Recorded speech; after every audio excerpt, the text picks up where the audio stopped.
is Charles Melville. I'm speaking from home, of course, and I'm welcoming you to our first ever online lecture. You will obviously realise it's impossible to have our summer lecture in the normal way at the British Academy, and so we're having a lecture online, and in fact it's going to be a panel discussion. We're a little bit delayed because one of our panelists, Pouya Afshar, is unfortunately struggling to join the session. So he'll be, I hope, joining us a little bit later. Now, the first thing I just want to say before we start is that this is being recorded. So that's for the panelists to know, and also any questions that might come in, and our answers are going to be recorded. Well, this is a major topic, of course, the Shahnameh, and this is, we believe, the celebration or the year of the poet's death, 2020, a millennium since his death in 1020. Of course, the fact is that this may not be the case. There are various dates given for his death. But anyway, it seems like a good idea to get this one in first. We've had celebrations of his birth in 1934. We've had celebrations of the completion of the Shahnameh in 2010. And now we think that it's a good moment to celebrate his death, which may have been 1020 or it may have been 1025. So we can have another bite of the cherry maybe in 5 years' time. Well, the Shahnameh has had a great influence in literature and art and in the modern world. And I'm very grateful to Ferdowsi Melville for proposing to BIPS that this should be the main topic for our first lecture, because of course it is a great opportunity. And I'd also like to thank her for cooperating and working together with Sarah Stewart, our outreach officer, and Nargis Fawzad, also at SOAS, to organize this panel today. And also, although you can't see her, we're all very aware here of Kendall Livingston in the background, who is managing the IT. BIPS has already supported this sort of event on the Shahnameh because it supported Ferdowsi's visit to Iran in 2016 to assist with the organization of a exhibition devoted to the Shahnameh then and now, East and West, and it was called Shahnameh Ravayat Manandagar, the permanent narration. And many of the topics there, of course, came up both in terms of literature and art and in the impact of the Shahnameh stories on modern creative artists, be they video artists or other painters and ceramicists and so on. So this is a subject that never ceases, I should say, to be relevant. Why did a poem written 1,000 years ago and a poet who died 1,000 years ago still command such attention in so many fields of cultural and artistic activity? And to help us answer some of these questions, we have a panel today.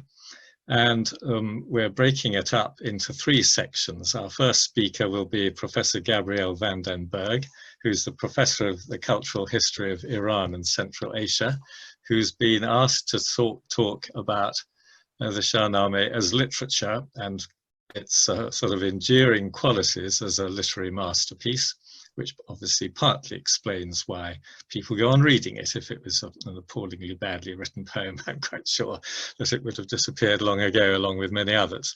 And our second speaker will be Brend, who is a great Islamic art historian.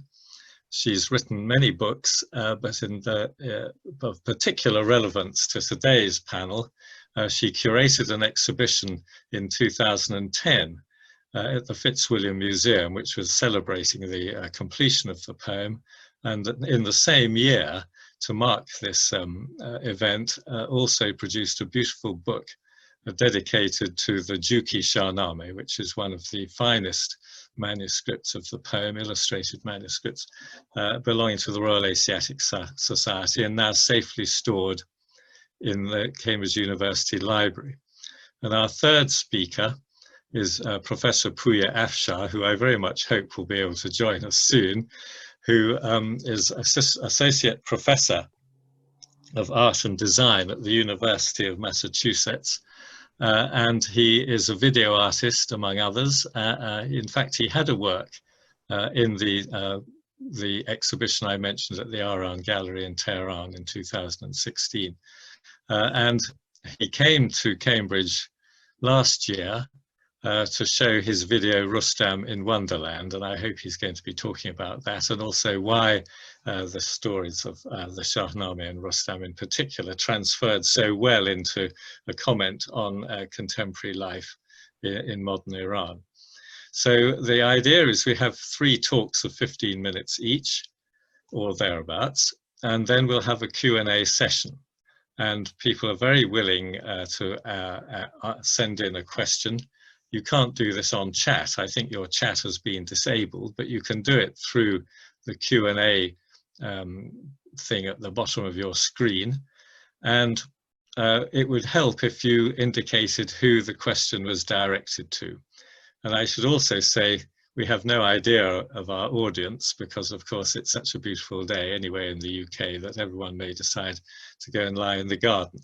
But of course, it will be impossible under normal circumstances to answer all the questions that may come in. And I'm afraid there'll be no warning if your question is going to be ignored. It's not intended to be a rudeness. It's simply that one has to try to manage the questions as they come in a timely manner. So without more ado, that's more than enough from me. I would like to ask Gabrielle van den Berg if she would open the panel discussions. Thank you. Yes, thank you so much, Charles. I'm trying to share, of course, now my my PowerPoint presentation, and I am going to talk, as I have been asked, on Shahnameh as literature.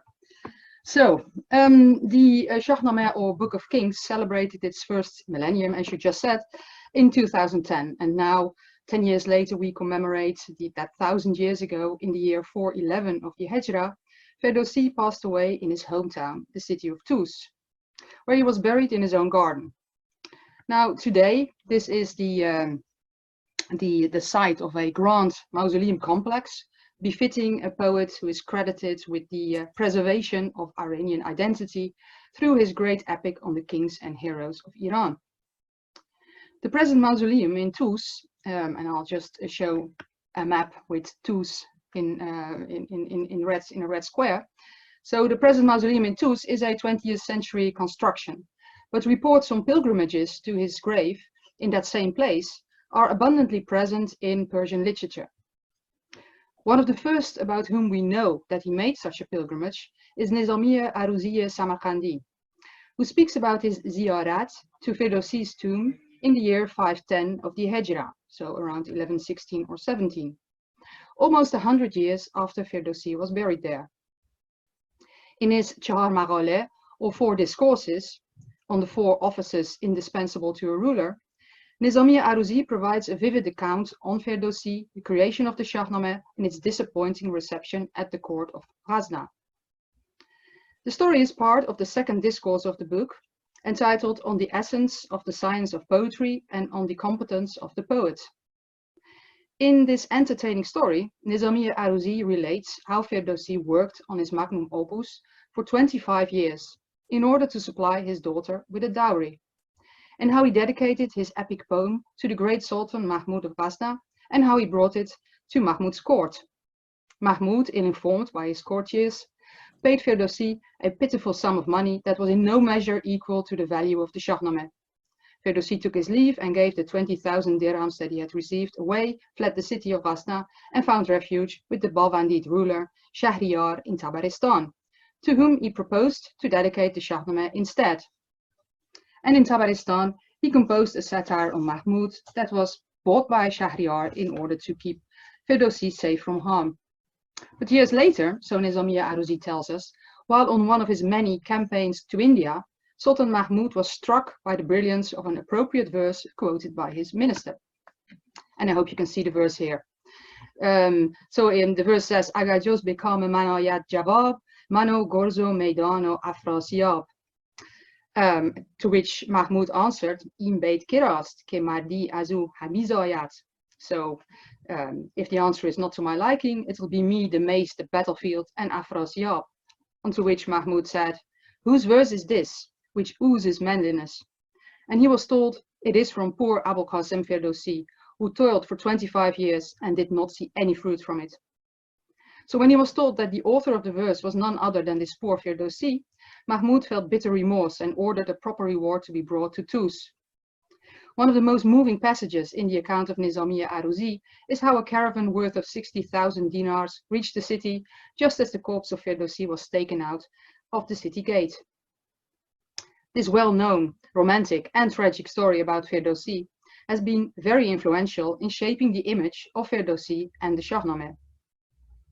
Since Nizamiya Aruzi was one of the first to write extensively about Ferdowsi and the creation of the Shahnameh, his work is often used as a source of information. Ferdowsi as an author comes to life in this account, and we learn many things, also about those surrounding him, such as his daughter, his scribe, Ali Daylam, and his reciter, Abu Dulaf.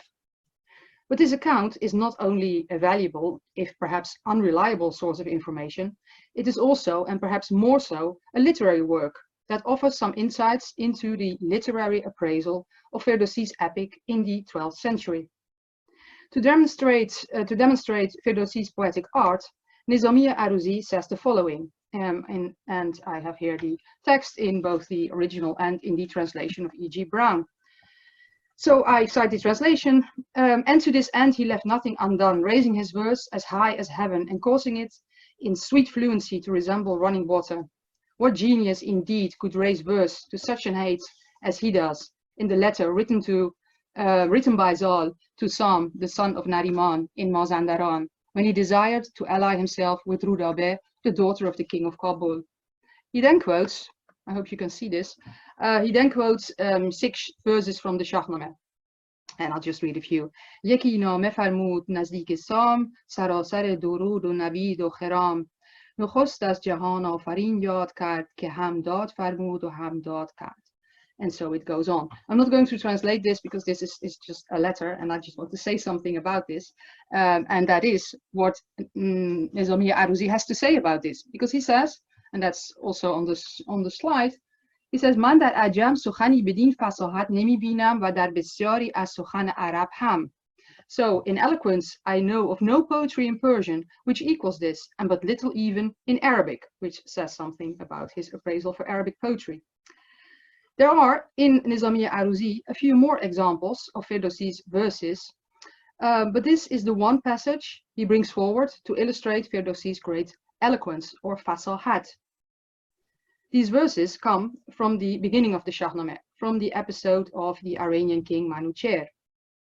It was during Manucher's rule that the great hero of the Shahnameh, Rostam, was born, son of Zal and Rudabe. At this point in the Shahnameh, stories on the heroes from Sistan, vassals of the kings of Iran, start to play a substantial role. Ferdowsi brilliantly connected this storyline to the main storyline on the kings of Iran. The fact that Nizamiya Aruzi expresses his admiration for Ferdowsi's eloquence via a passage which comes from the Sistani storyline illustrates its importance and popularity from an early date onwards. At the same time, the verses quoted form an excellent example of praise poetry, at the time an important genre. This fits the context of Nizamiya Aruzi's work very well. He naturally focuses on court poetry, composed for rulers and other patrons, for whom poets function as artisans of glory. Though Ferdowsi is known as a dehqan, and therefore to some extent of independent means, it is clear from Nizamiya Aruzi's account that Ferdowsi too sought court patronage. In the centuries after Ferdowsi's death, court patronage became crucial for the transmission and dissemination of the Shahnameh. A symbol of kingship and a rich source for kingship ideology, the Shahnameh soon began to play a role in the legitimizing enterprise of rulers who sought to be connected with the elites of the past, and to forge a relationship between themselves and the Shahnameh by having royal manuscripts produced in their name. This mechanism certainly perpetuated the fame of the Shahnameh. In modern times, the Shahnameh became a cherished pawn in nationalist discourse and started to be characterized as a national epic. But for many centuries, the Shahnameh seems to have been a book of kings for kings, an imperial epic. That is not to say that the text of the Shahnameh did not have a life beyond the court. It is, however, much more difficult to trace its impact and history beyond the context of the court and outside the framework of courtly cultural production. Now, I've been invited here to speak about the Shahnameh as literature, and I must admit that this sounds easier than it is, as there is actually no straightforward definition of what is meant by the word literature, by the term literature, especially at this time and age. Is literature the same as fiction, and should we consider the Shahnameh to be fiction? I'm not sure if this is a useful classification. But today, the term literature, like its Persian equivalent adabiyat, implies a value judgment. It describes texts that have been composed and are read or listened to for the value they embody. Literature may be entertaining, but texts that serve no other purpose than to entertain are usually not described as literature. Literature has an extra layer or an extra added value. To go back to the term for literature in Persian, adabiyat, that is a relatively modern word that goes back to the Arabic word adab, a versatile concept with a moral component. According to Jalal Khaliqi Modlaq, who wrote on adab as a concept, it may refer to culture, education, good behavior, politeness, and is closely linked to the concept of ethics. One answer to the question I was supposed to dwell upon, why is the Shahnameh important as literature, relates to this. The Shahnameh is a repository of stories which illustrate and explain morals, ethics, ways to behave, and ways to make sense of the world. It has a strong wisdom literature, or andars component, and as such, it also functioned as a mirror for princes. This wisdom repository is, moreover, directly related to an illustrious, specifically Iranian past, a past that became highly idealized through the ages. The Shahnameh went global, one may say, when the importance of Persian as a literary language increased in the centuries after the Shahnameh's completion. The geographical scope of Persian from the 13th to the 19th century, proverbially stretching from the Balkans to Bengal, is expressed by the term Persianate world, and the Shahnameh in no small measure contributed to the cosmopolitization of Persian. The universal and timeless quality of the ethics enclosed in the powerful stories of the Shahnameh appealed to a large and multilingual audience. I would like to offer here an example of this, no doubt well known to many of you. It comes from one of the most famous episodes of the Shahnameh, the story of Rostam and Sohrab. At this stage of the Shahnameh, we are in the midst of a great war between Iran and Turan, between Kay Khusrau, the glorious but fallible king of Iran, and the evil witch king of Turan, Afshar. Rostam fights for Kay Khusrau. He has a son, Sohrab, from a short liaison with Tahmineh, a son he never met. Sohrab grew up to be a warrior for Turan. They meet in the battlefield without knowing each other's identity, and inevitably the tragedy unfolds. Rostam kills his own son, and when he finds out, he is struck by grief. Ferdowsi upon this contemplates, and he contemplates Jahana shigefta ke kardar tost ham az to shikaste ham az to durust az in do yeki ra najumbid mer خرد دور بود مه ننمود چر همی بچه را باز داند سطور چه ماهی به دریا چه در دشت گور نداند همی مردم از رنج آز یکی دشمنی را ز فرزند باز. So, O world, how full of wonders are you doing? Sometimes you break, sometimes you heal. None of these two felt any love move inside them. Wisdom was far, love did not show its face. The animal will recognize its young, the fish in the sea, and the onager in the steppe. Mankind, burdened by desire, does not see its child in an enemy. Now, the natural compassion and intuition of animals and the human lack of it is a recurring motive in the Shahnameh, interwoven into many stories. What is expressed in these verses has a universal and timeless quality, which has lost nothing of its value. The story of Rostam and Sohrab ends on a sad note. Sohrab dies very young, and that is the end of it. Or not. Both in the manuscript tradition and in the oral traditions of the Shahnameh, many sequels to this story circulate. These sequels are a remake of Sohrab's story. The outline of Sohrab and Rostam is taken as the basis for a new story about the son of Sohrab, Borzu or Barzu, who is a champion like his father and who comes to face his grandfather in single combat. There are many versions of this story, but all of them give Rostam an opportunity to get acquainted with his grandson, a more happy ending at least than the story of Rostam and Sohrab in the Shahnameh. The story on Barzu is known as Barzunameh. It can be found hidden in Shahnameh manuscripts, interpolated between Shahnameh episodes. The Sistani epic cycle, that is, the stories dealing with the ancestors and descendants of Rostam, predates Ferdowsi. Ferdowsi included part of this cycle in his Shahnameh, but there was still room for more, at least according to the many, often anonymous spin-offs of Sistani cycle episodes in the Shahnameh. They fit seamlessly into the Shahnameh tradition, as they have been composed in the same meter as the Shahnameh, the Mutaqarib. In manuscripts, they are skillfully linked to the preceding episode by a transition verse, as if they are an integral part of the Shahnameh. But they can also be found in separate volumes. At Leiden University Library, for example, we have a copy of the Shabrangnameh, and that is a few pictures of the Shabrangnameh. Shabrang is the son of the famous white div, the white demon from Mazandaran, who plays a crucial role in the Haft Khan, or 7 trials of Rostam, in the Shahnameh. In this sequel, the battle continues. The Shabrangnameh, like other spin-offs of Shahnameh stories, is actually quite one-dimensional. It focuses on long winding battles and much bloodshed. Therefore, this epic and many other of these epics, these sequels, have been characterized rather dismissively as secondary epics. However, their existence from an early date onwards shows that the Shahnameh was indeed a living epic. The reception history of the Shahnameh, which is much broader than what I just described, is a clear demonstration of the lasting impact of Ferdowsi through the ages, up until the present day, in a very large area.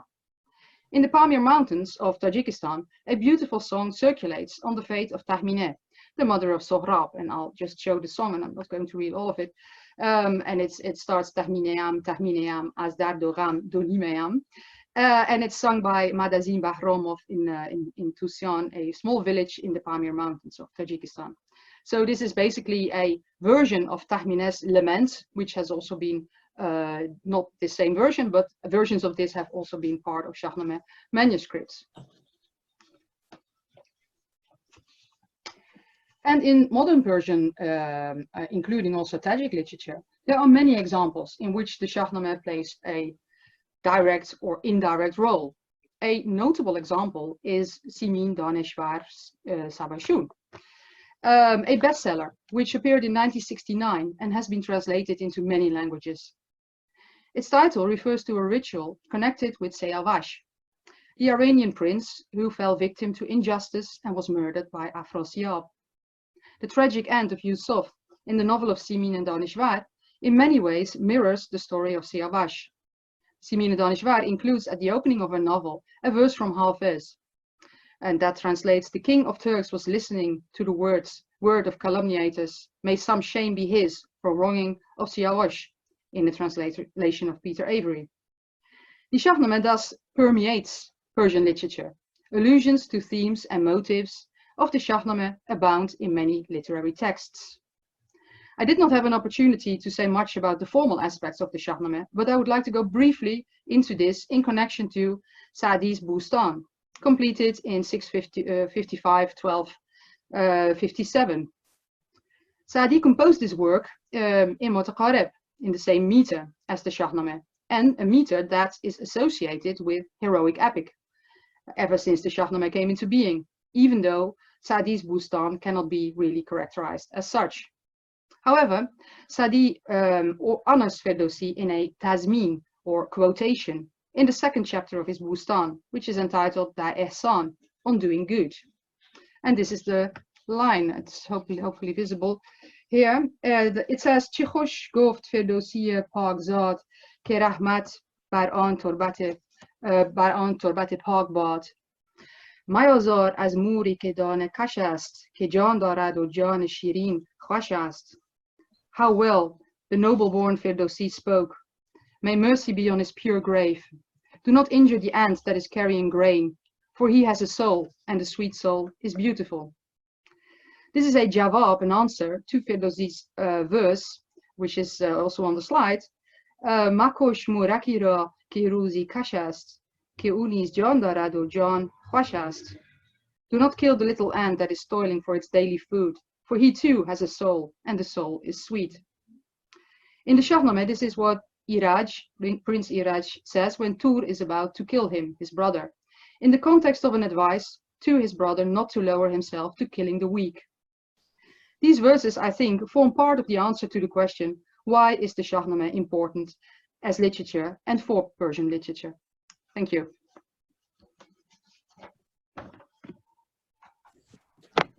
Thank you, Gabrielle. I think we have a little time because I regret to say we have not found Pouya on our screen yet. But anyway, we'll save any questions that come in for later. Thank you very much for your presentation. And now we're going to switch seamlessly to Dr. Barbara Brend, who is going to discuss the impact of the Shahnameh on Persian miniature paintings and all that therein is. Thank you, Barbara. Thank you. Well, now, as we know, the Shahnameh is an extraordinarily long work, and so has many possible moments when illustration could be inserted. And when we look at princely manuscripts, we suppose that the moments for illustration are chosen with some degree of care. And that probably there is some sort of a reference to the patron or his achievements or his concerns.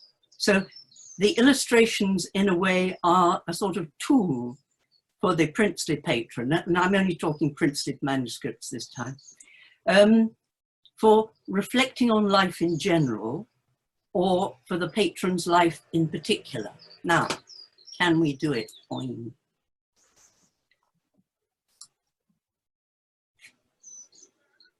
Where's it gone? Ah, here it is. Hooray. So I'm going to talk about 6 very grand manuscripts, and this is the first one. This one now goes by the name of the Great Mongol Shahnameh, but we only know it in sort of bits and pieces that have survived. And I think it's got 58 surviving pictures.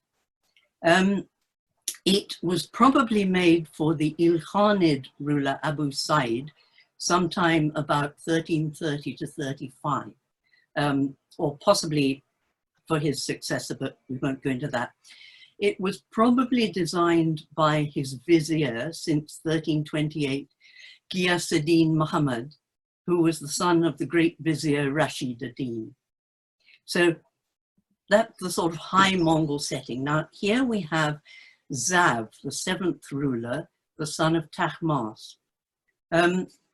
This, for some reason, or survival or whatever, is the grandest of the enthroned scenes that remain to us. We have, and Zav, I should say, he lasts only a very short time. He gets to the throne rather old. He has 5 years, which do quite well, except he does have a famine, loses some territory, but on the whole, he gets a kind of good mark. Now, at the bottom left, the white-haired gentleman in the snow leopard coat is Zal, the father of Rustam. And I'm a bit interested in the fact that he seems to be getting rather more attention than the king himself here. So I think it's possible that there's a sort of quiet reference on the part of the artist to Ghiyas-ed-Din Muhammad, sort of beside and in addition to the king.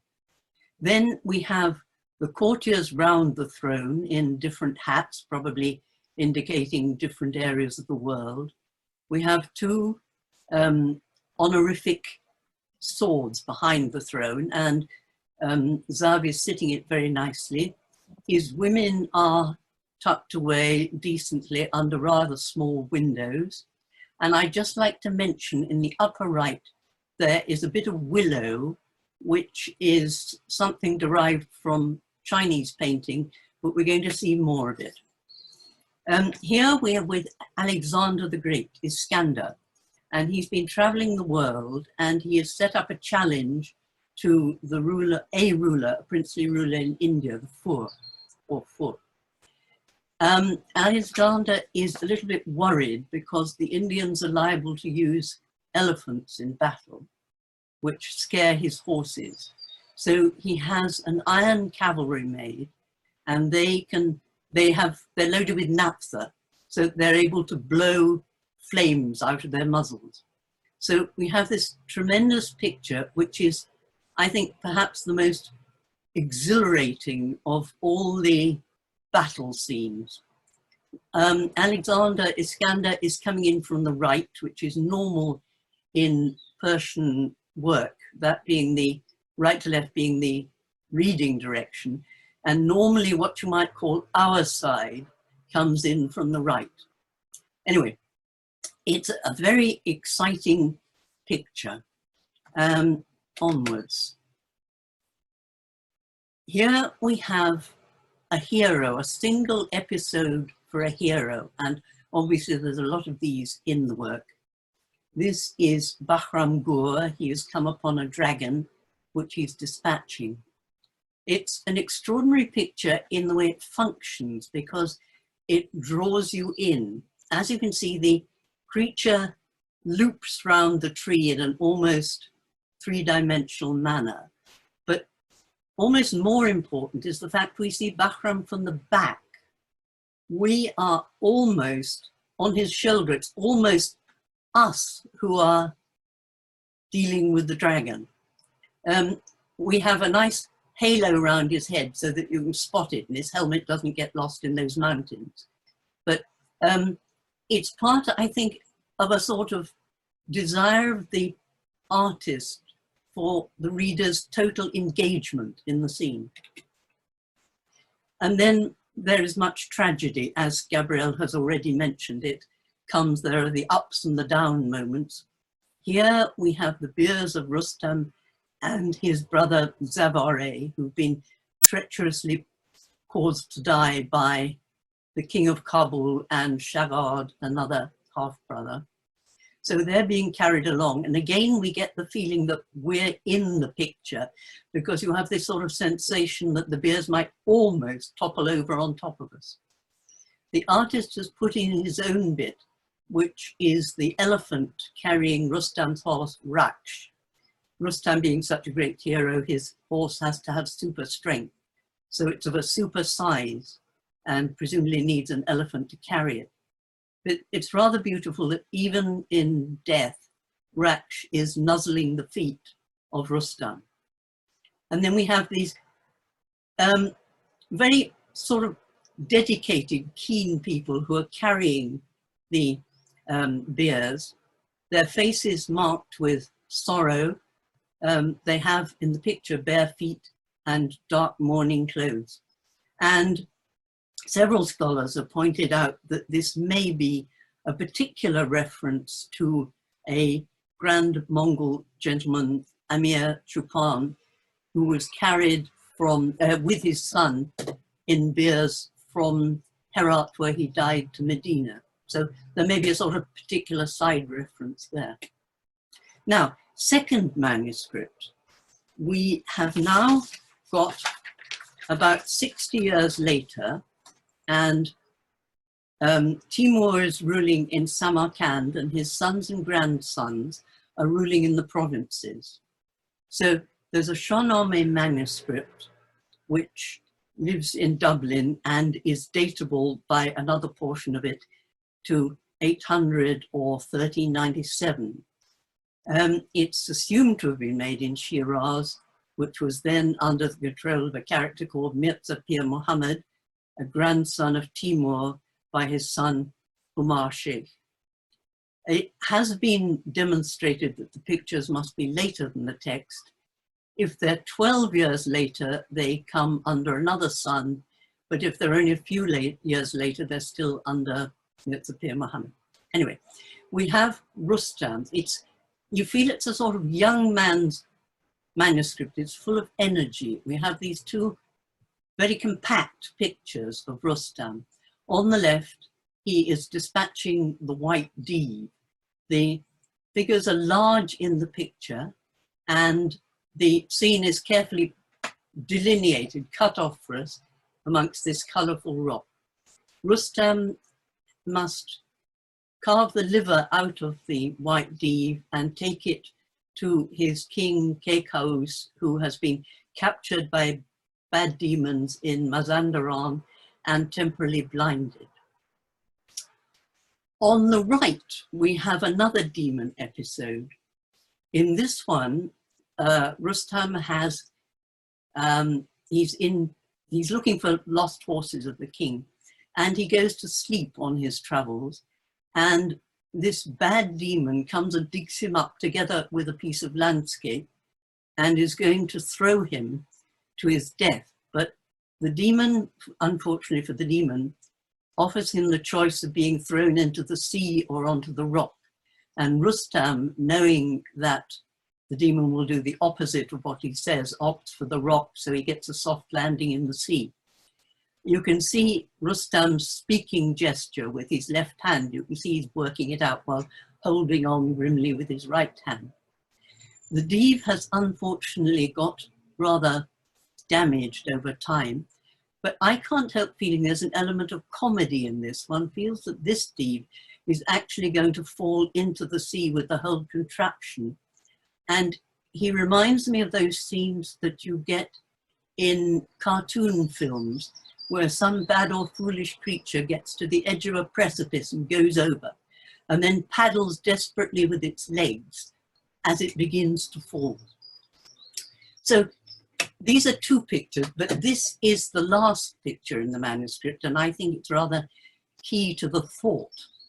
Bahram Gur has been brought up in Arabia, but he learns that his father, the king, has died in Iran, and he goes to Iran to try and claim the throne, but somebody else has been put in as an alternative.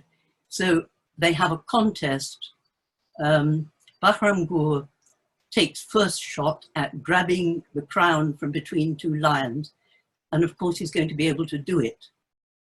But what I feel about this picture is you have this energetic and confident young man, and I think the thought of who is going to be able to grab the crown must be high amongst the agenda of all the Timurid princes for a great part of their lives. Then, moving into the 1430s and 1440s, there are three sons of Shah Rukh. So grandsons of Timur, sons of Shah Rukh, who was at this point ruling from Herat. And this manuscript is about 1430, if Charles agrees. And it's for Ibrahim Sultan, who was then ruler in Shiraz. So it has a very grand, energetic, but very austere, stripped down sort of style, where you can see the pages imaging conflict immediately. We had Rustam already with the white div. He proceeds on and encounters the king of the divs of Mazandaran, who is a bad lot, and he's in combat with him. And then the king, who's a sorcerer, turns himself to stone, which he thinks is going to be the final word. But Rustam, being preternaturally strong, is able to lift this stone up and carry it back to the Iranian camp, where he announces he's going to break it up. And the thought of being dismantled in this radical way causes the king to return to his normal shape, where, however, he is executed. Now, this one also has a picture of the first king, Gayumas, who at the beginnings of civilization is enthroned on rock and has taught his people to wear animal skins, and the animals have not yet realized that this is rather bad news for them. I would like to point out there is on the upper right a sort of a willow, rather like that we saw in the Mongol picture. And this manuscript also has in it 4 double pages, which appear to relate to the life of Ibrahim himself. So it's as though he wants to get himself into the Shahnameh.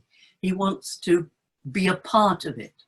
So this is the right-hand side of a double page on hunting, and you will see that he is in no ordinary landscape.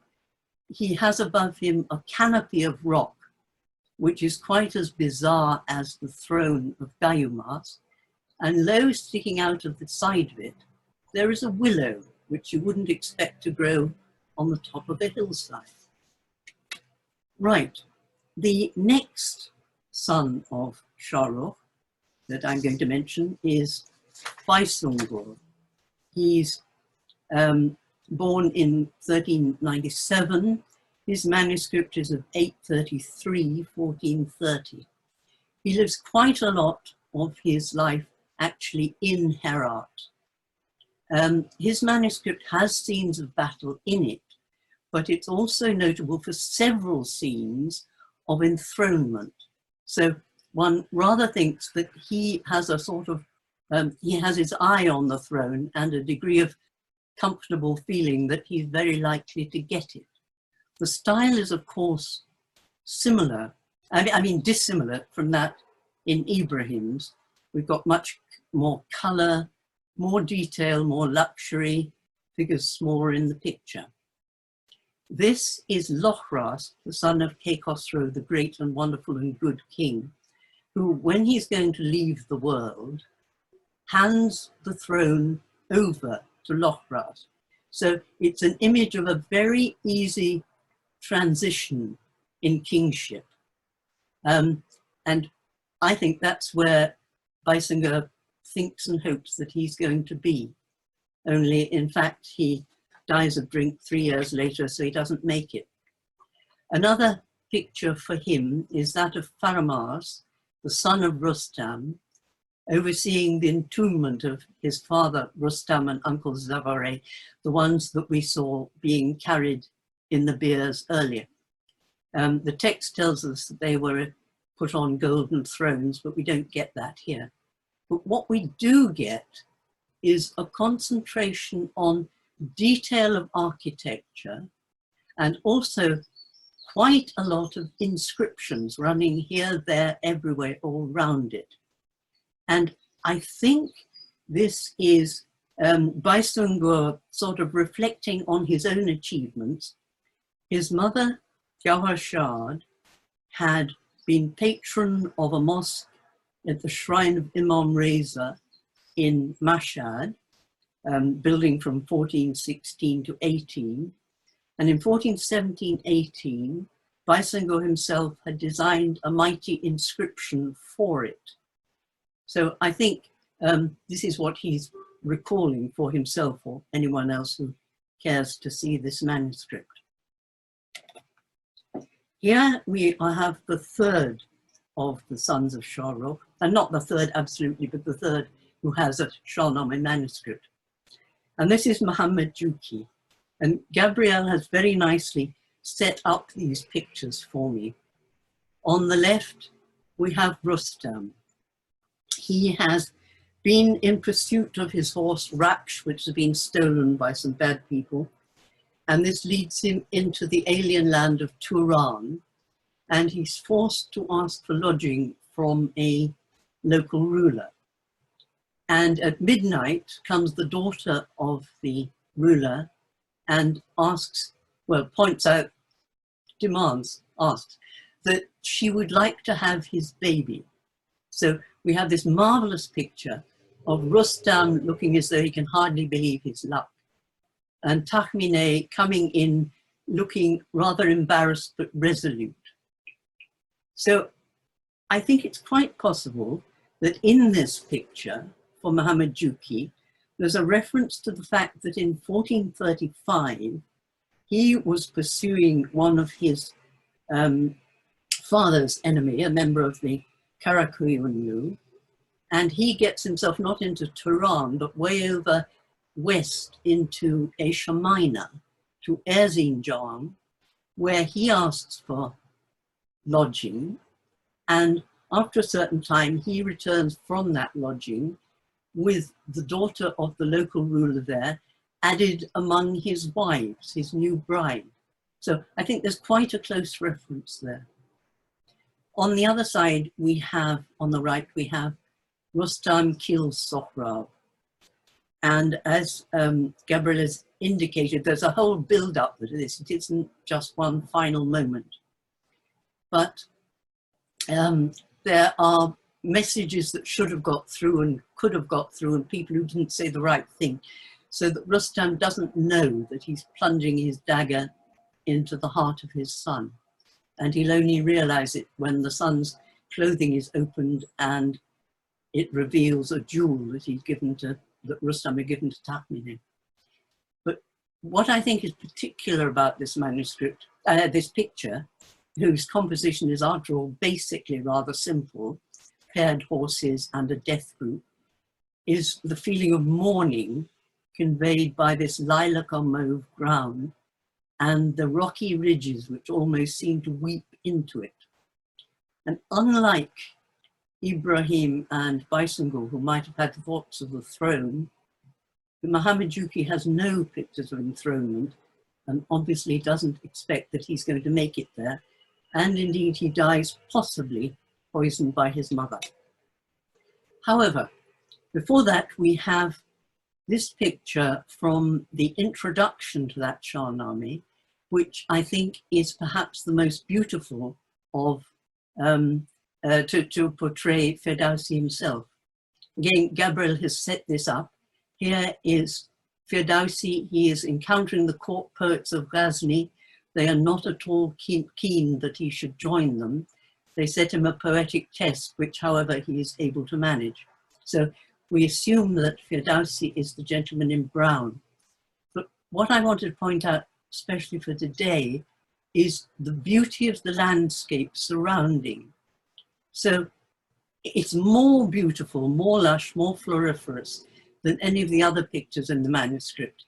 And I think in a way, the artist is paying tribute to the poetical powers of Ferdowsi. Then, jumping forward to the Safavid world, when the Safavids, who are possibly of Kurdish origin, have established Shiism as a state religion from 1501 in Azerbaijan. And a manuscript is perhaps begun for the first Safavid ruler, Ismail, who goes 1501 to 24, and then continued and finished for his son, Shah Tahmasp, who rules 24 to 76. Now, already we note that the second patron there, Tahmasp, has a name out of the Shahnameh. You might remember from the beginning, Zav was the son of Tahmasp. So we have a picture here which is extraordinarily different from the picture for Ibrahim. Gaiamas is again enthroned in rock, but the rock has become splendid and many-colored. He is looking towards right of the picture, his son Siamak, who is unfortunately going to be killed by a black deeve, but will be avenged by his grandson Hoshang, the second ruler of the Shahnameh, who is the young man standing on the left. So in a way, it's emphasizing the continuity of this dynasty, which is here shown almost as a sort of heavenly apotheosis of kingship in a paradisal setting with water and greenery and animals. Here, Hoshang, having come to rule, has discovered fire, which is a great plus, and he's instituted the feast of Sadeh, a winter feast, Sadeh, which is part of the Persian tradition. So in a sense, there's a feeling that the manuscript is being taken back from the Mongols and the Timurids into Persian custody. And then lastly, I want to show you, this picture is from the end of the manuscript. I may have omitted to say the manuscript's got 258 pictures, which are now to a considerable extent dispersed. So here we have Khusrau Purviz, a real Sasanian king, and he is at the moment in a good and flourishing moment of his kingdom. He's had some ups and downs, and he's going to be killed later, but here's a moment when all is well. There is a musician called Barbad, who wants to be taken onto his staff and has arranged to be concealed in a cypress tree from which he can play his tunes and convince the young prince of his skill as a musician. So this is what's happening. The young prince is celebrating the Persian feast of Nowruz. So again, we've got an emphasis on the Persian-Iranian background, and we have this wonderful feeling of hope. It comes rather near the end of this manuscript, where the other pictures are, I must say, getting a little bit dull. So this is a wonderful moment of respite. Thank you. That's what I wanted to say. Get out. Oh, Great. Lord. Thank you very much, How do I get out? Barbara, for that lovely tour of the highlights of the Persian arts of the book referring to the Shahnameh. But I'm very glad to say that Pouya Afshar has joined us after a small but nerve-wracking technical hitch. And so to bring us up to date without more ado, since both our speakers so far have gone way over their 15 minutes, Pouya, over to you to talk about modern interpretations of the Shahnameh in contemporary art. Thank you very much. Thank you, Charles. And sorry for the delay. I guess I'm a millennial, but technology wasn't agreeing with me. I'm very sorry. Okay, so I'll try to be brief and talk about our project Rostam in Wonderland, which is a collaboration between Part Collective and Suriland Studios in Tehran. But before we get there, I would like to talk about catharsis and how an artist in diaspora can deal with difficulties of displacement and immigration by going back to the roots and basically restructuring an identity as an Iranian or in this case Persian. So in 2010, when I went back to 2009, when I went back to Iran after a few years of studying Shahnameh through the work of Jalal Khalqi Motlaq, Dr. Minovi, and Zabiullah Safa, I decided to work on a project called Pahlavan, the hero, which was about the characters of Shahnameh, Rostam, Furud, Sohrab, Esfandiar, and the point of doing that project was basically reflecting myself through the lens of Ferdowsi and how he decided to portray these characters. I'm going to switch over to my presentation so I can show you some of the imagery.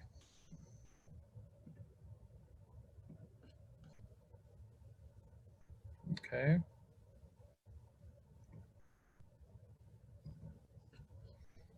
All right. So as you can see from left, I have Rostam, then I have Furud, and then I have Sohrab. And what I wanted to focus in portraying these characters was the stipulations that they were dealing with in these stories. As we know, Ferdowsi didn't invent these characters. He gathered information from whomever he could to basically create a persona for the masses that they could relate to. For me, in that period of time, it was really important to see the struggles of these characters, and that's why you can see that these characters are morphed into themselves, and you can feel the tension that they probably were dealing with themselves in those stories. For example, in Rostam's Haft Khan, or the Seven Conquests, what was really interesting to me as an artist was what the character is going through more than anything else, more than the story, the plot on its own. So from here, I moved on and focused on the story of Zal. Same thing. Zal is one of my favorite characters, and he was one of the few characters in Shahnameh that I felt was more in peace with himself. And I decided to make a film, an animated film about Zal and Rudabe through the story of tambur, which is basically a Kurdish instrument.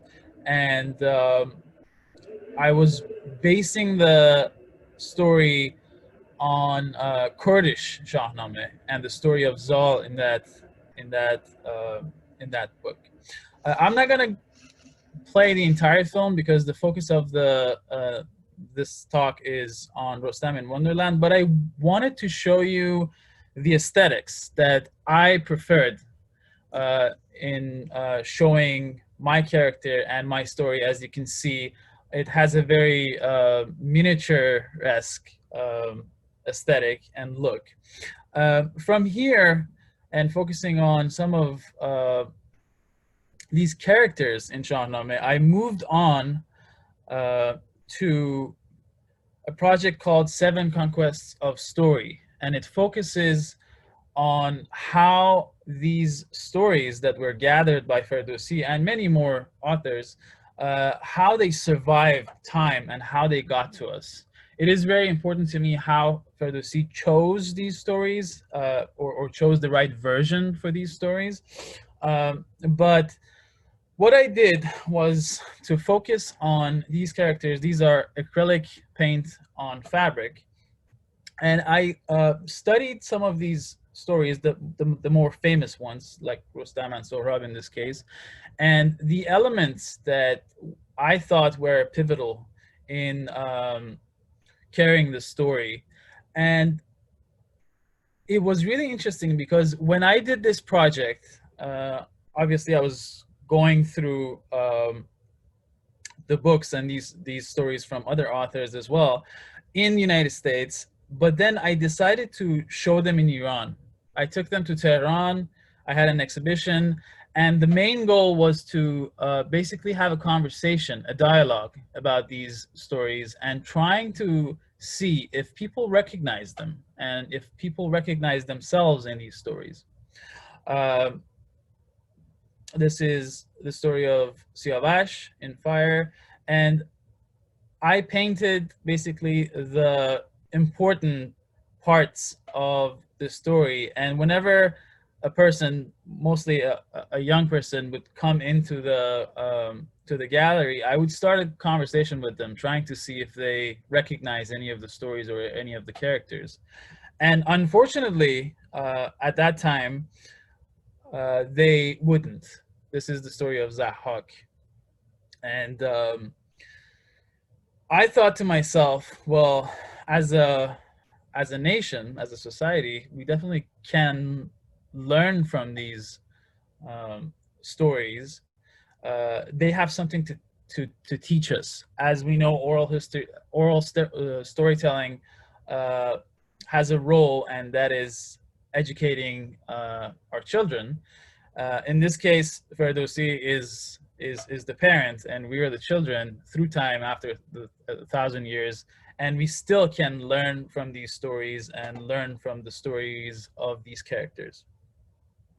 This is Seven Conquests of Rostam, and as you can see, I myself was dealing with the issues of masculinity in our society, and that's why I portrayed Rostam this way. It's purely a personal take on the story. But as I said before, the main goal was to create a conversation.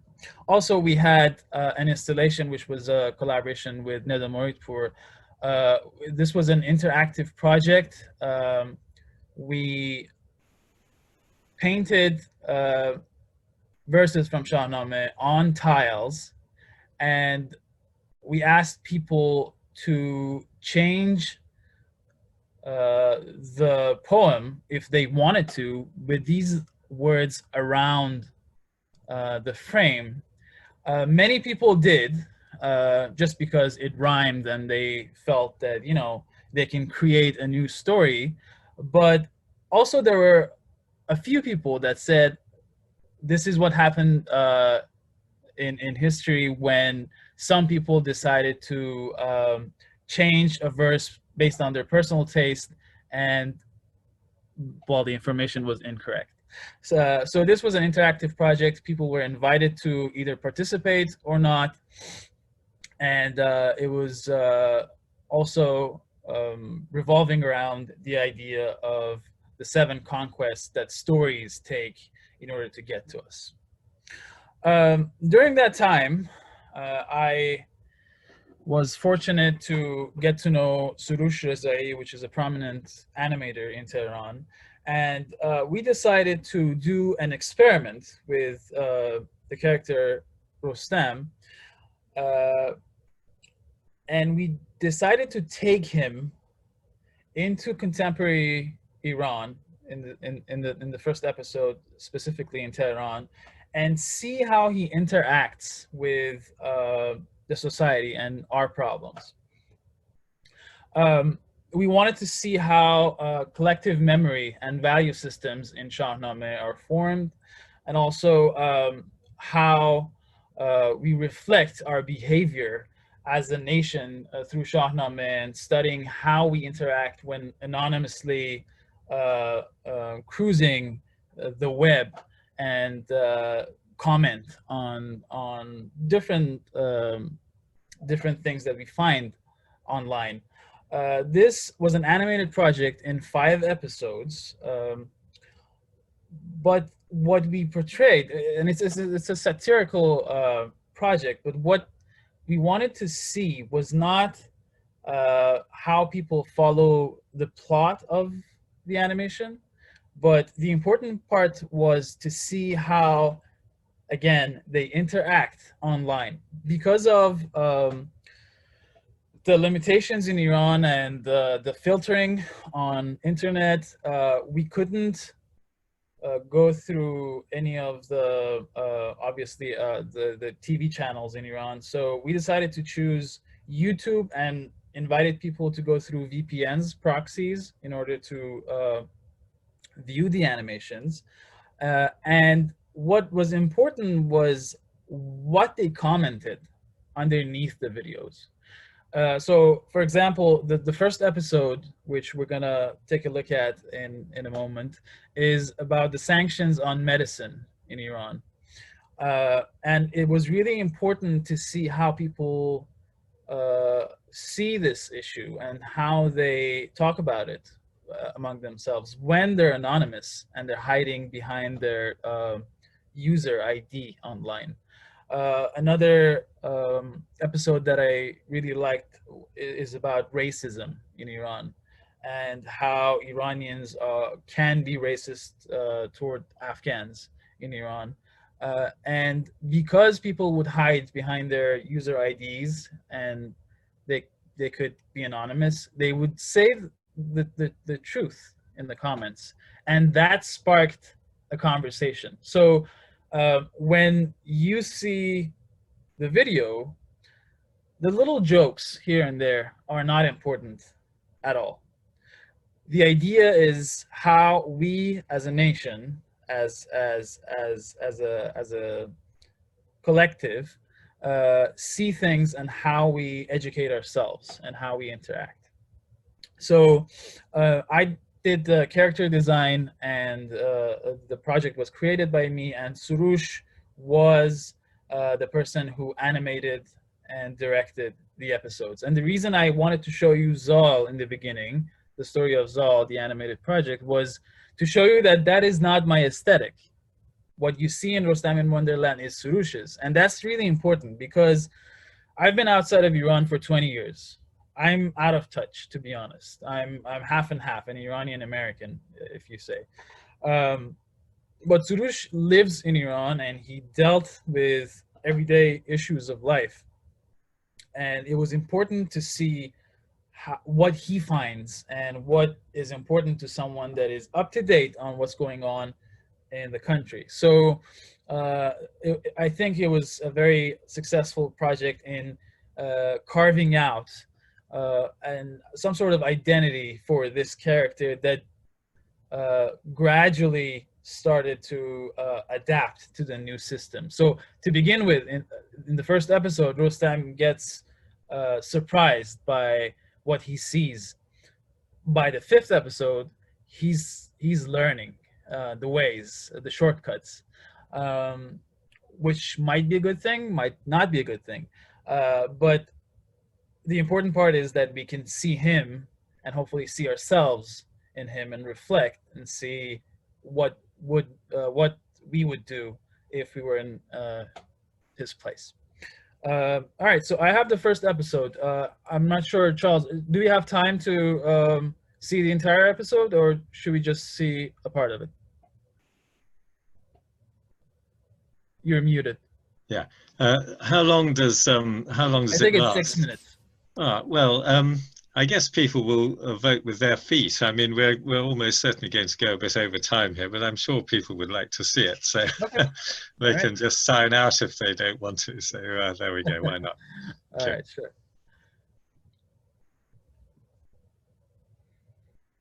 And please let me know if the audio doesn't play. Is it playing?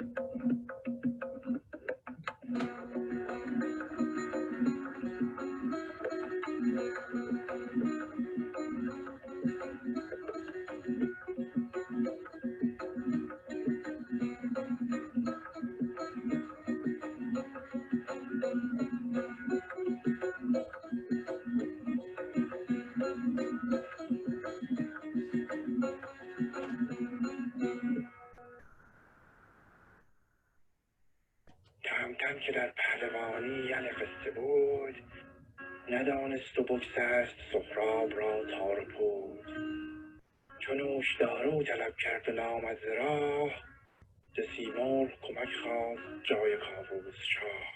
باز چی شده؟ بچه‌م داره دست میره، یه نوشدارو میخوام خونریزیش به هم بیاد. بذار ببینم. ببین یه دارویی هست به اسم آمپول ویتامین کا. اینجا نوشته واسه انعقاد خونه، ولی یه مشکلی هست. چه مشکلی؟ باید به آینده سفر کنی. این دارو مال 1000 سال دیگه است. قبوله، سفر میکنم. خب پس چشاتو ببند.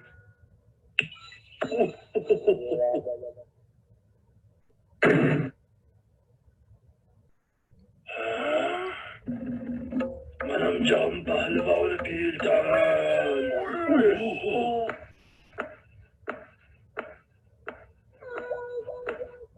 سلام قربان. آقا. بله بفرمایید عزیزم. چی احتیاج داریم قربان؟ چیز میخواستم. چیز کای چیز. آها فهمیدم. یه دقیقه باستا. بگو پسرم. بیا. سپاسگزارم پیرمرد. خواهش میکنم پسرم. قابل شما رو نداره. شما با صندوق رفت. این دیگه چی بود من جون؟ فکر کنم مردان آهنین بود. آهن و پشم مهم بود. دارو رو پیدا کردم. آفرین چی زود. بده ببینم. بیا. به به. این چیه دیگه؟ همون که گفته بودی دیگه. ازش چی خواستی؟ ازش چی کاندوم داده بهت. خب واکن استفاده کنیم دیگه. این که به درد ما نمیخوره. پس به چه دردی میخوره؟ این واسه بچه دار نشدنه. یعنی بچه دوست ندارن؟ نه دیگه دوست ندارن. اینا آدمای آینده مثل که مهر پدری ندارن. بله بله شما مهر پدری دارین. چی؟ ببخشید. پدر عجله کن دیگه، درد دارم. اوه عزیزم الان ردیفش میکنم. اسمش چی بود؟ آمپول ویتامین کا. چشماتو ببند. اول منو بذار زمین بعدش قیب شده. منم رستم دستان. میری تای صف وگرنه دارو خبری نیست. منم جهان پهلوان. گفتم میری تای صف وگرنه دارو خبری نیست. باشه. ماشاءالله همین 5 دقیقه پیش یه بسته خریده بود. خانم بله شما از کاندوم استفاده میکنید؟ رسم مار مرتی که بیشون آخه نفهمیدیم اینا خوششون میاد یا بدشون میاد.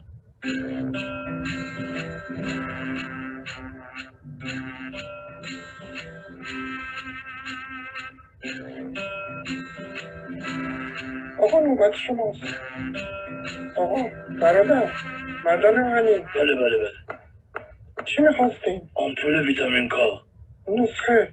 بله نسخه پزشک زنان زایمان. واسه چی؟ این داروی انعقاد خونه بیشترین کاربردش واسه سقط جنینه. بدون تایید دکتر زنان زایمان به هیچکی نمیدیم. وای سقط جنین دیگه چیه؟ شما چرا اینجورین؟ آقای دکتر فکر کنم دفعه قبل بهش جنس تاریخ مصرف گذشته داده بودین، الان کارش به سقط جنین کشیده. ساکت. بدون نسخه دارو نمیدیم. بفرمایید بیرون.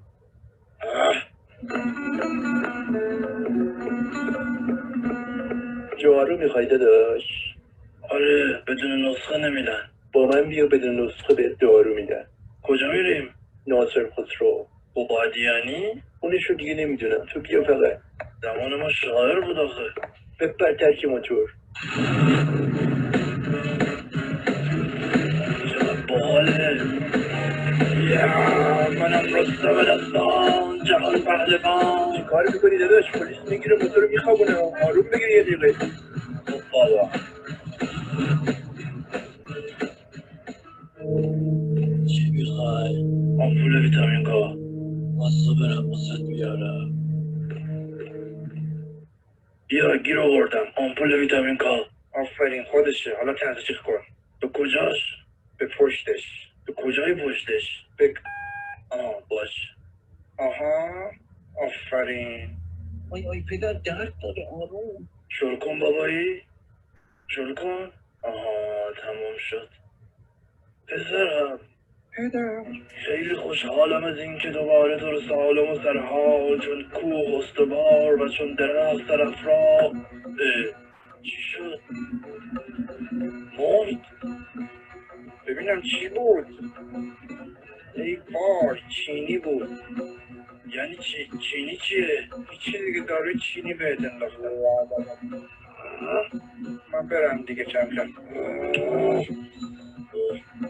بدین گونه او پاره کرد فرزند خویش از این کشت و کشتار. چی میگی تو بابا؟ هیچ. ده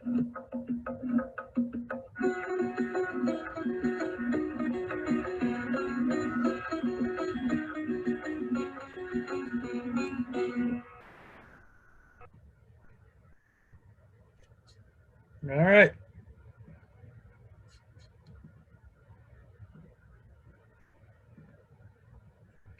Trying to stop share. Okay. So as you can see, the small gags there, the little jokes that most of them actually are inside jokes in Iran. It might be not familiar with someone that had been living outside of Iran for years. But the point is to see ourselves in him.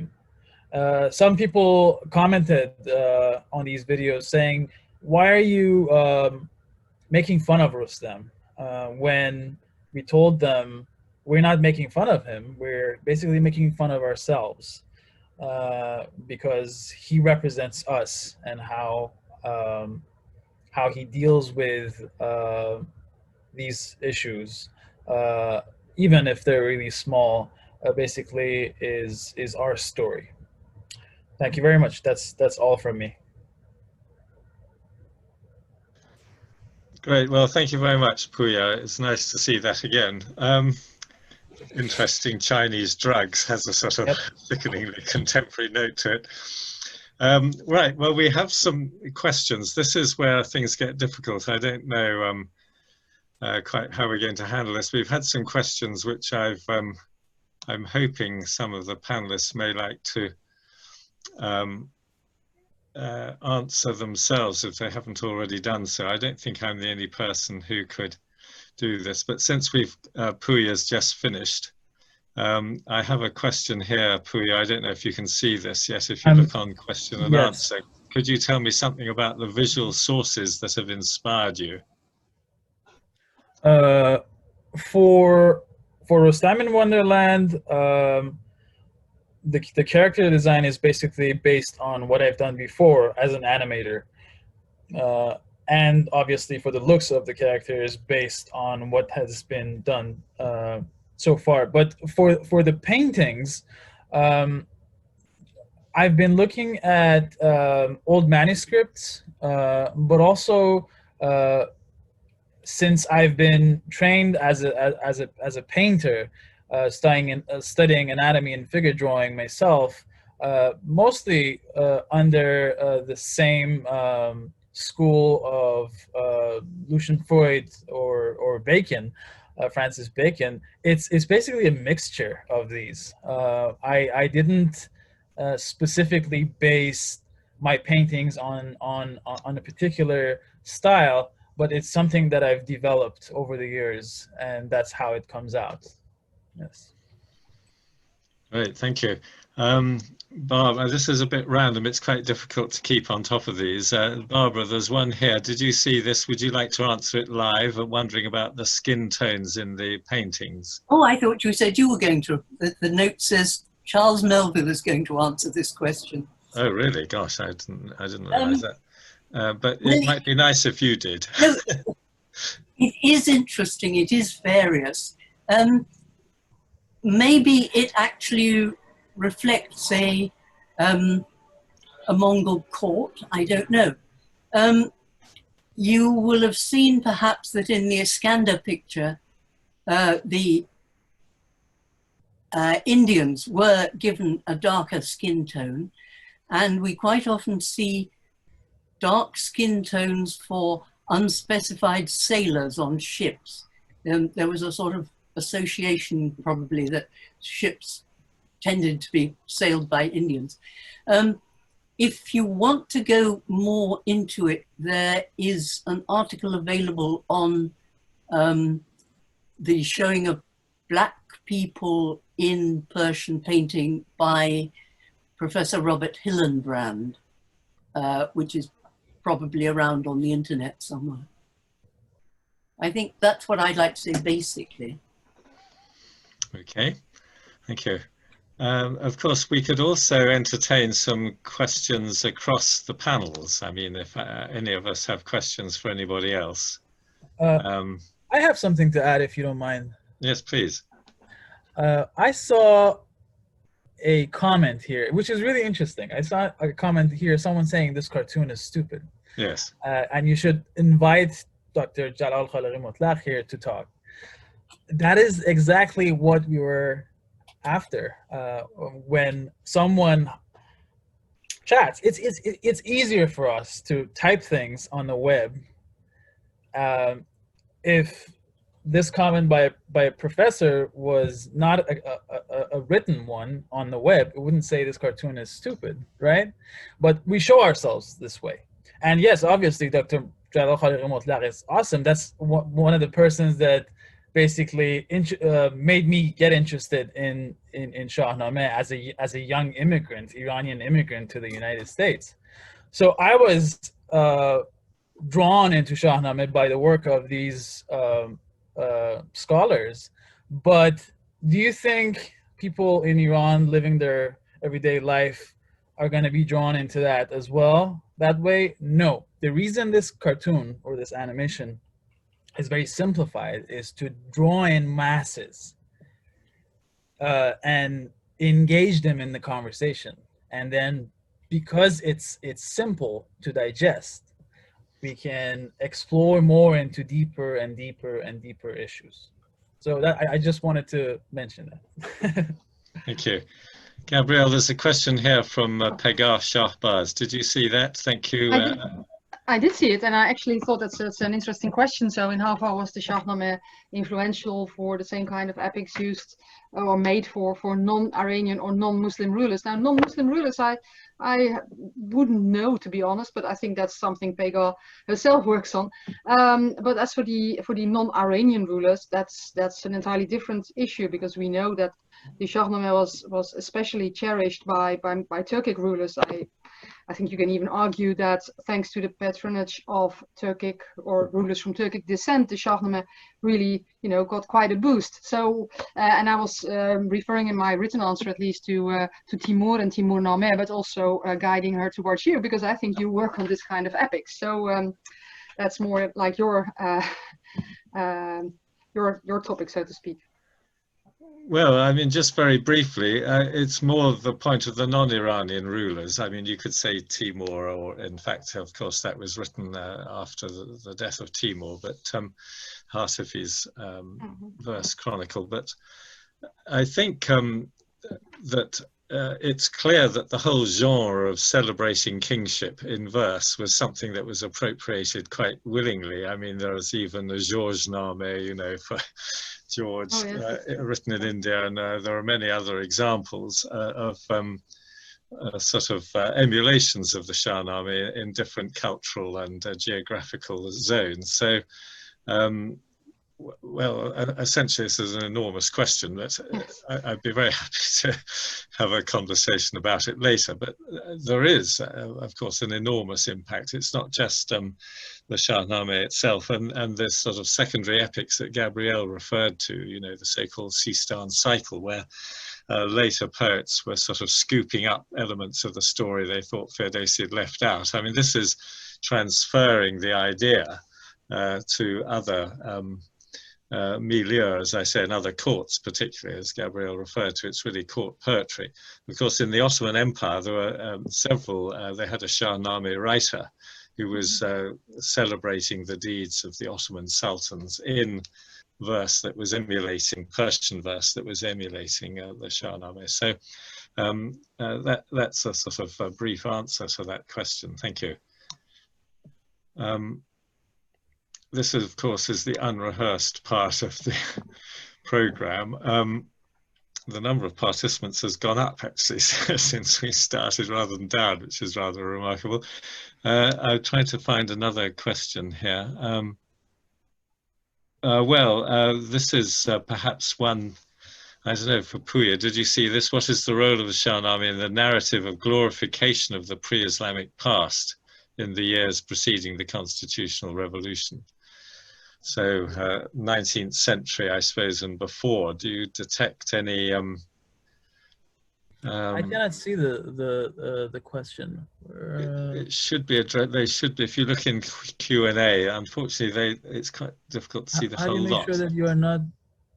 If you go to open, there are 9. I found it in there. Sarah, oh, Sarah. No, it wasn't her. Sorry, it was. She's appeared. Just not only for reminding the younger generations. Oh, we've got a whole lot more, golly. Yes, sorry. So I see disappeared again. I can't see them all. Yeah, I can't see. I can't find it. I was trying to answer a question earlier. So the question by Sarah Kalantari says, any upcoming projects with Surush? Unfortunately, not. Surush is very busy these days making animation in Iran, not about Shahnameh or Rostam, but he's very busy. I saw a different question also. Question for, oh, there you go. How do you make sure that you are not demonizing our national myth? Do you have a known inventory of some critical concepts that you wish to convey with this Rostam in there? So how do we make sure that we're not demonizing? By having this conversation, by not hiding or escaping from it. The role of satire can sometimes sting. and that is exactly what it should do. It should be a tool to basically bring truth out, in a sense, tickle some issues to make them interact with you. In this case, yes, it might feel that we're demonizing these characters or we're making fun of them, but in fact, it is who we are as a nation these days. We made our episode about racism in Iran and Afghans 8 years ago. And recently, a few weeks back, we heard all those stories about throwing Afghans into the river by Iranians. So they still go on. These events occur, unfortunately, in the year 2020. But we can just make it better by having a dialogue, I think. Thank you. Of course, it's an inevitable consequence of the way the questions are coming that we're jumping around a bit. I thought there was one caught my eye because the word Mongols was in it. I've lost it now, but it was one about the encampments and what do we see in the Shahnameh? And I assume essentially that this is a reference to the visual depiction. Of course, the tents are a very major part. I think Barbara could answer this if she felt like it better than me, if you can find the actual question. I saw the question. I saw it too. I've just typed the answer saying that if it's tentage you want to consult the works of Peter Andrews. Yes. Which, I mean, will have a certain amount of encampment round it, won't it? Yes. Ah. Yeah, or David Durand-Guedy, did he also work on? Yes. Yeah. Well, it's interesting getting this attached to the Mongols because, of course, the regime under the Mongols, they were very much a mobile regime and they weren't really city dwellers at all. And the fact that these Shahnameh really started to be illustrated in the Mongol period and immediately after under Timur and his successors, where the same lifestyle, really, it wasn't a palace-centered lifestyle.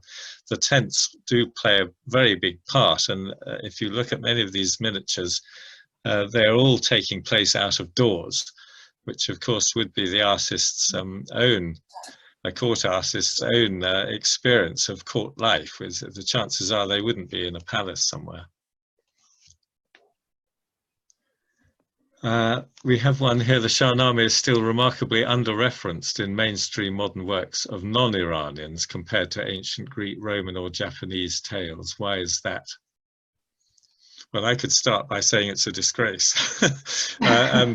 This is partly what this sort of session is trying to do. And in fact, the work we're doing in Cambridge in the Shahnameh Centre, and of course other colleagues and scholars as well. I mean, Persian, unfortunately, or Iran is almost a dirty word at the moment. And this, unfortunately, has an impact on people's interest and knowledge of Iran and her culture. And of course, it isn't widely referenced. It's a sort of a niche area of research and interest among Persian scholars, whether they be Iranians or Europeans. And of course, the major obstacle to this is the language.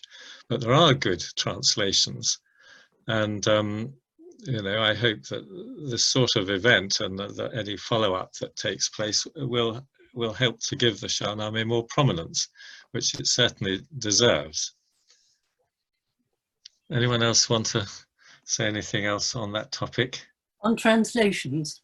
Well, we've got a question here, and I've already recommended Dick Davis. I don't know how to get rid of a question that's already been answered. I'm sorry, it's cluttering up the... But look, in addition to Dick Davis, which is the easy way to do it, I would recommend Warner and Warner, Yes. which is much longer and has a huge critical apparatus. And is available, I think, as a PDF these days, because it's been out of print since it was... Well, it came back in print in about 2000. Oh, wonderful. Okay. Right. Does anyone have a reference to the references that Ferdowsi used to create the characters? This is really for Gabrielle. I mean, Yeah, that's a huge This is question, the of great. course.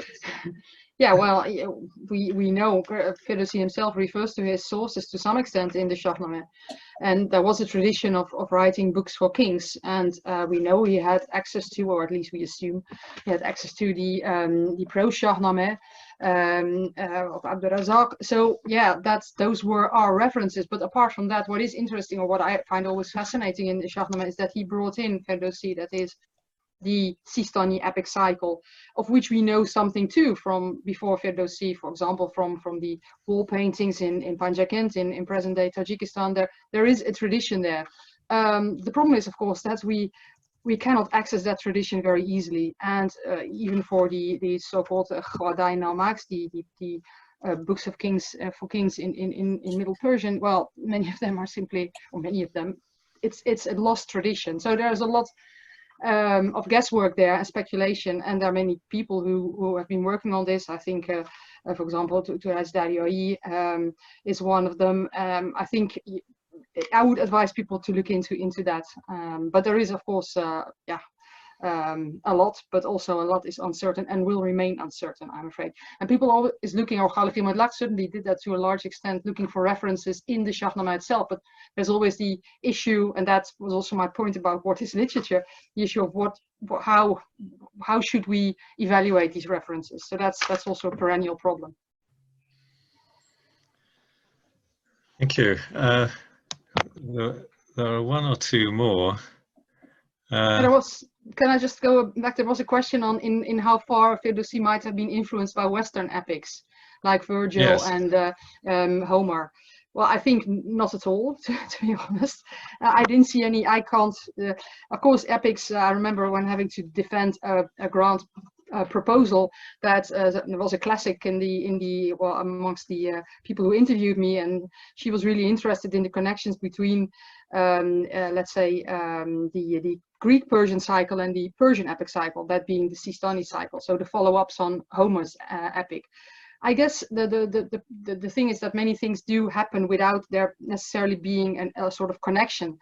So to my knowledge, there is no real connection, or at least Ferdowsi did not know, I would venture to say, about Greek epic poetry, or Latin for that matter. But of course there were many other things he did know about, and it's a bit, again, I can say it's not the case, but God knows, but I don't think so. Let's put it that way.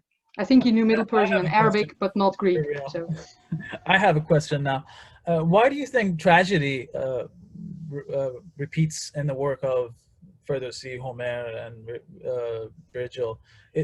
Isn't it interesting that they focus so much on tragedy? It is, and I feel, because when I was thinking again about the let's say the later epics or secondary epics is an easy name for these sequels, these spin-offs. The fact that they are not perhaps even, if you'd like to attach this label of literature, which I don't really like that much, but if you'd like to do that, I remember for example, I think this was Mahmoud Omid Salar, who said, like, Barzunameh or some of these epics, that's simply not literature. It's from it's like oral poetry. It has a different standard. Then you get into the discussion of, well, is oral poetry, or is orality something which is, less valuable or less high than written literature? I think that's a difficult field if you get into that. At least it needs a lot of discussion. But what you can say, and I've been editing together with Abul Fazl Khatibi, the Shahnameh, so I've seen all these verses. And what you can see there is that it's the fact that it's a sequel sometimes means that the things are taken up that should have been ended. Perhaps the end of the end of the story on the White Deer, for example, is a wonderful end. If you go and continue, nothing more will come of it. The same goes in a way, although I do like Barzunameh very much, but still it's a repetition, and the fact that it ends in a tragedy in the Shahnameh, so Sohrab dies and that's it. That in itself makes it also a story people really fall for and are moved by. While if there is if there's a that really sounds awful what I'm going to say now. Happy endings often do not amount to good literature, I'm afraid. If you just look, but this is really not a sort of academic statement. That is just my own experience too, and I guess it's yours as well, or isn't it? Indeed. There is a lot of tragedy in Persian poetry, especially the Shahnameh, it's true. I had a thought, actually, Pouya, this is slightly off the wall, but looking at your early pictures you showed of Rustam and Forood, it occurred to me they had a sort of similarity to some of Francis Bacon's work. I wonder if you're sort of influenced by that, or not influenced, you know what I Yes, mean? definitely. Just a thought, I mean, he has a very tormented figures, doesn't he, all tying themselves up in knots. Yes, Freud and Bacon, the Yeah. British figure painting of the 50s, 60s. Because I studied under John Hormozy at Cal Arts in California, which was basically a student of Freud and knew Bacon. So that's why, yes. But that is also a very, those are very old paintings. There's a, well, when I say very old, 10 years old. I think my style has changed quite significantly. Yeah. Well, of course, in a way, Iranian art, of course, it hasn't just sort of developed along its own straight line. I mean, you know, the whole question, I mean, in a way, it's going back to this one about Homer. I mean, as you know, the Shahnameh was called the Homer of Persia, you know, and Iranian artists now are as prominent in the West. Indeed, they're a sort of almost a fashion in modern art. Iranian artists operating in the West, and many of whom really don't want to even refer to themselves as Iranian artists. They want to be sort of world artists, you know.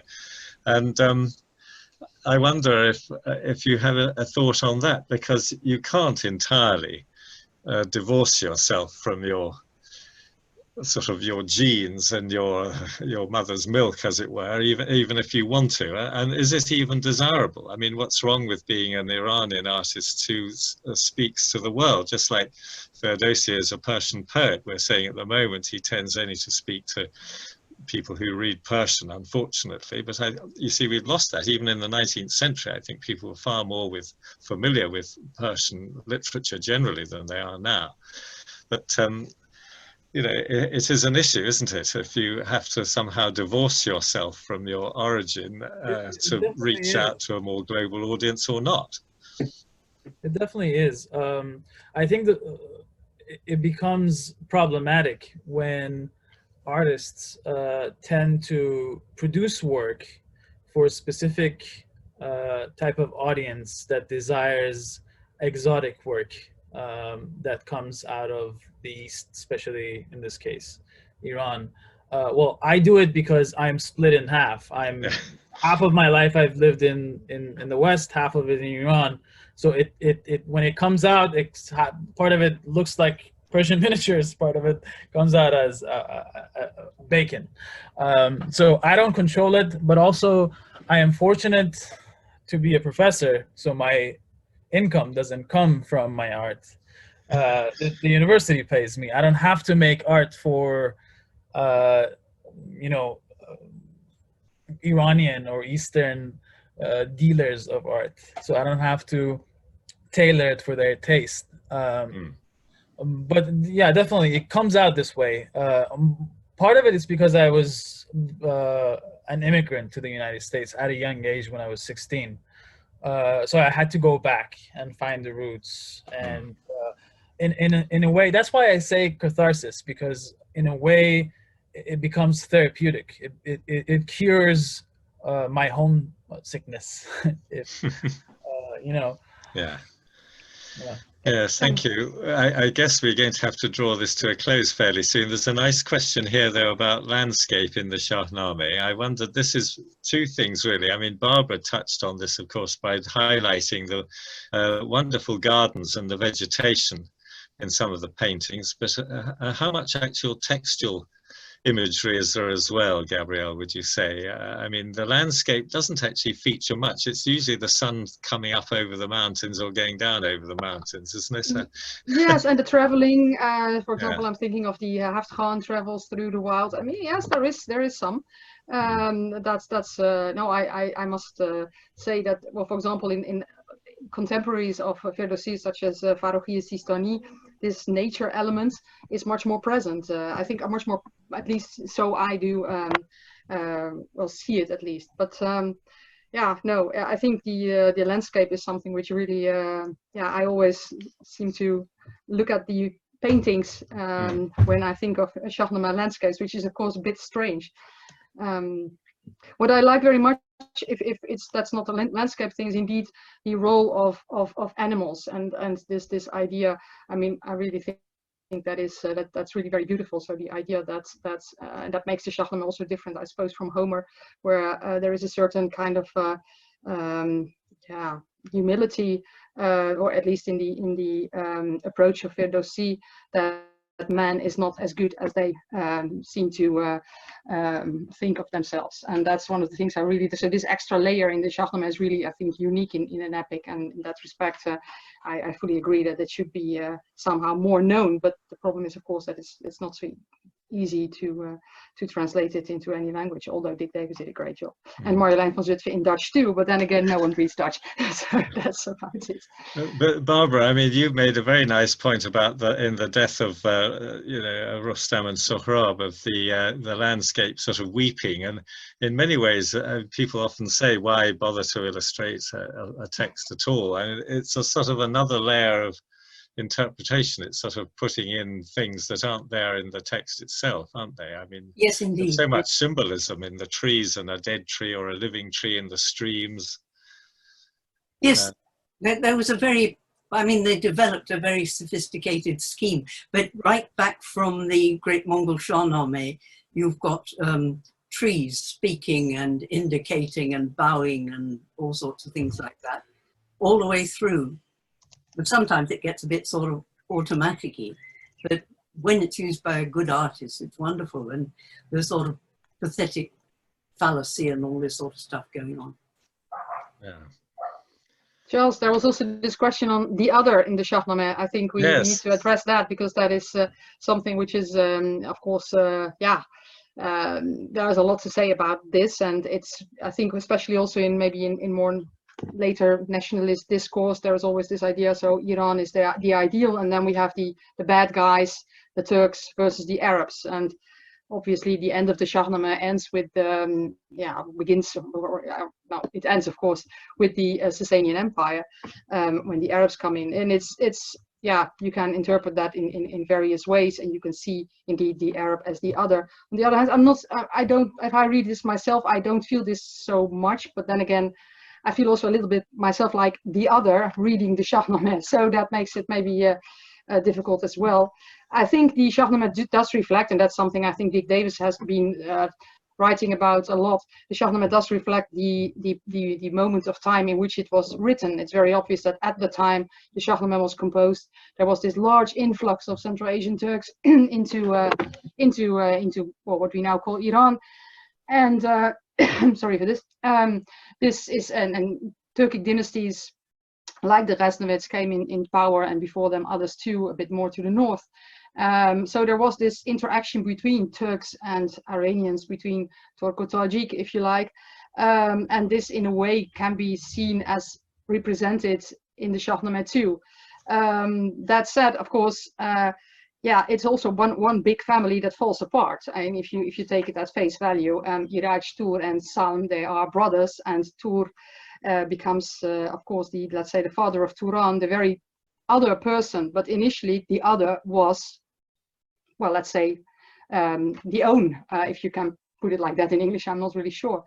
And I think the Shahnameh has often been used as to prove something which sometimes I don't know whether that's really in it, and some other things, because there was also an interesting question on the figure of Katayun in the Q&A. I think there are some figures in the Shahnameh, and also the whole relation with Byzantium, for example, that are not necessarily so much, well, I think more research could be done on that. So I think it's a huge epic, obviously, so there's a lot more that may be done.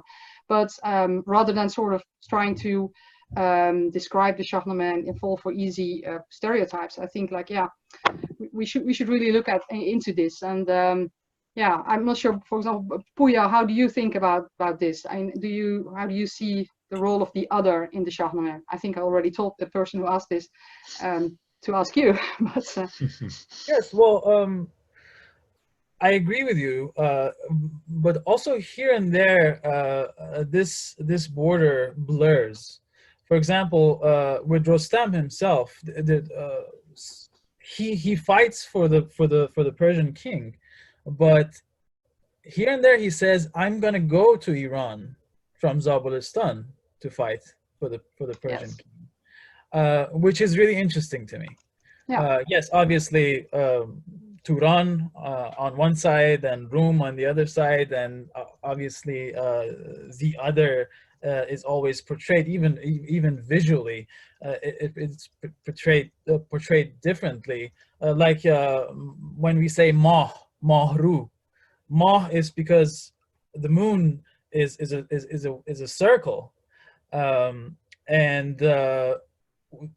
people wouldn't see the woman's face outside in an Iranian face for a woman, but they would see one of the Kanizakan's faces, which came from China or Turan, and they had a really round face, so they decided to say Mahru, someone that had that type of face. So yes, obviously I trace that, but also it's important how these borders are shifted and how they recognize themselves as Iranian per se. Mm-hmm. Yeah.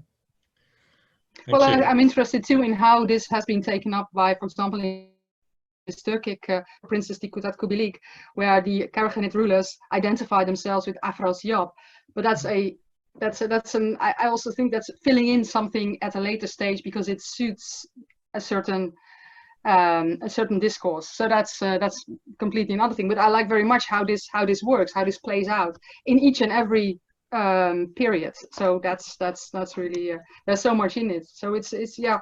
I'm sorry for the person who asked this, that I cannot really give a clearer answer, apart from the fact that I think indeed what you say too, that boundaries should not be taken, like being fixed at all. That's not the case. That's definitely true, and they change too from local to more local, so to speak. That's another thing. Exactly. None of the cities that are mentioned in Shahnameh are now in Iran. Yes, most of them in the later stage perhaps. Yes, and then you have, of course, the idea. I think that was this again. I forgot his name. Oh, how awful! Munshizadeh, Dawood Munshizadeh. He argues that, for example, a place like Mazandaran, which we think we know where it is, that the Mazandaran of the Shahnameh, he argues, is not in where we think it is. It was in a different place. So I'm not really. I haven't followed this up, but it's yeah, it's an interesting thought that we think we know things and we don't, so to speak. And also the big question is, does it matter? I mean, it doesn't perhaps but it's still, yeah.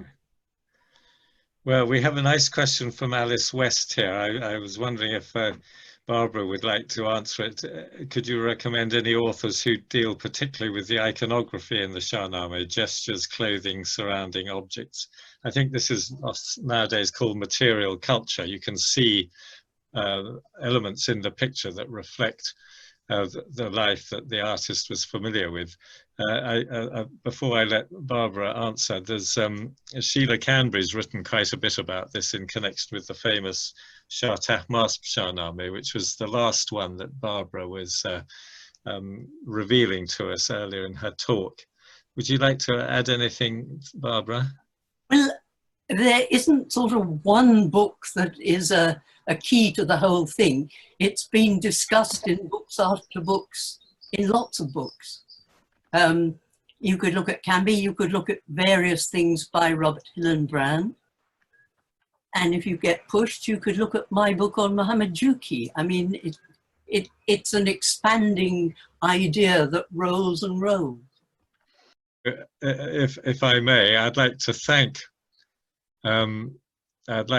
all our panelists, Gabrielle from Leiden, thank you very much, Barbara from London, and Pouya from Boston, USA, and thank you very much for contributing so energetically to this panel, and I personally have enjoyed it a lot. Thank you very much.